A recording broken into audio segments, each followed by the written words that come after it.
Welcome to news Adda. One man army Revanth సరిపోవట్లేదా? తెలంగాణ అధికార party కాంగ్రెస్లో వన్ మ్యాన్ ఆర్మీగా ముఖ్యమంత్రి రేవంత్ రెడ్డి కనిపిస్తున్నారు. గత ఎన్నికల్లో పార్టీని అధికారంలోకి తీసుకువచ్చేందుకు ఆయన శ్రమించారు. ఇదే ఆయనకు ఎంతో మంది సీనియర్లను కూడా పక్కన పెట్టి ముఖ్యమంత్రి పీఠం దక్కేలా చేసిందన్న వాదన ఉంది. ఎన్నికల వరకు రేవంత్ దూకుడును అందరూ సమర్థించారు. బలమైన బీఆర్ఎస్ పార్టీని నిలువరించేందుకు అందరూ అప్పట్లో సర్దుకుపోయారు. కానీ పార్టీ అధికారంలోకి వచ్చిన తర్వాత కూడా CM Revanth Reddy one man ఆర్మీగా వ్యవహరించడం తెలిసిందే. హైడ్రా వంటి కీలక వ్యవస్థను ఆయన తీసుకువచ్చారు. అదే సమయంలో ఆయన రైజింగ్ తెలంగాణ, ఫ్యూచర్ సిటీ వంటి వాటిని కూడా తెరపైకి తెచ్చారు. 3 ట్రిలియన్ల ఆర్థిక శక్తిగా తెలంగాణను డెవలప్ చేస్తామని కూడా చెప్తున్నారు. ఇది నాణ్యానికి ఒకవైపు మాత్రమే. అభివృద్ధి అనేది అందరూ స్వాగతిస్తారు. కానీ క్షేత్రస్థాయిలో ఓటు బ్యాంకు రాలాలంటే మాత్రం కలివిడి ముఖ్యం.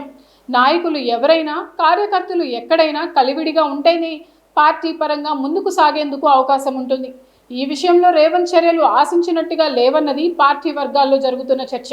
ఒకప్పుడు రేవంత్ రెడ్డిని సమర్థించిన నాయకులు కూడా ఇప్పుడు తెరమరుగవుతున్నారు.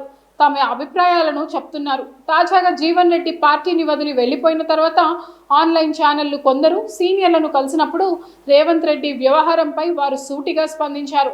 పార్టీ అంటే రేవంత్ ఒక్కరే అనుకుంటున్నారు. క్షేత్రస్థాయిలో కార్యకర్తలు, మండల స్థాయి నాయకులు కూడా కలివిడిగా ఉంటేనే నాడు అధికారంలోకి వచ్చాం. ఇప్పుడు ఆ పరిస్థితి ఎక్కడుందో చెప్పండి అని సీనియర్ మోస్ట్ నాయకుడు ఒకరు వ్యాఖ్యానించారు. ఇది ఈయన ఒక్కరి మాటే కాదు, దాదాపు సీనియర్లుగా ఉన్న అందరి మాట కూడా ఇదే.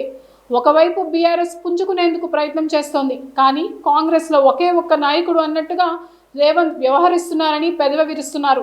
అందరినీ కలుపుకొని పోవడంలోనూ, అభిప్రాయ సేకరణలోనూ ఎలాంటి ప్రాధాన్యం లేకుండా పోయిందని ఆక్షేపిస్తున్నారు.